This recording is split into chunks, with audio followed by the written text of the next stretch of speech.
আসসালামু আলাইকুম প্রিয় দেশবাসী, আত্মীয় স্বজন, ভাই বন্ধু যে যেখানে আছেন। দেখেন, আমার ভাই সফুল্লাহ প্রায় 200 বার মক্কা শরীফ তোয়া করছে। আমি 147 বার মক্কা শরীফ তোয়া করছি।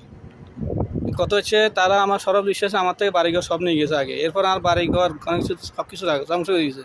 গাছপালা, নতুন বাড়ি সব ধ্বংস করে দিয়েছে, কিছু বলি না। কিন্তু আমার ভাই সফুল্লাহ গোপনে আমার বাবার কবর জায়গা আমার থেকে রেস্ট্রি করে নিয়ে গেছে। আচ্ছা, আমি বুঝতে পারি না। এখন আবার আমার মায়ের নামে জায়গা, এত জায়গা টোটাল এখানে মালিক আছিল 15 ডিসিম। এত বাবুল্লা গাছে বেশি গেছে, সোলমিনা গাছে বেঁচে 5-4 ডিসিম। ওইখানে এত টোটালি কোনো জায়গা নাই। এখন সে জায়গাতে সে আমাদের চারিপাশের জায়গাগুলি সে তার নামে একাই জামজারি করতে করে বলছে, আমার নামে কোনো জায়গায় রায় না। এরপরে বাবুল্লাহগুলো হারাহারি মামলা মারামারি কিলাকিলি খুনাখুনি অবস্থা পরিস্থিতি হয়ে গেছে।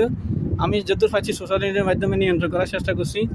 এখন 90,000 টাকা খরচ করেছে, ভাই বোন 8 জন। তবুও আমি মায়ের কবর পিঠে আমি 15,000 টাকা ফাটাইছি, 15,000 টাকা তার জন্য ফাটাইছি।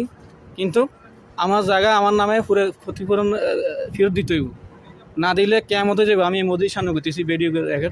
হ্যাঁ, আমি কিন্তু কেমন হতে যাবে, কিন্তু আমি তারা চারটান্ন। হ্যাঁ, এই দেখেন, এটা মসজিদ।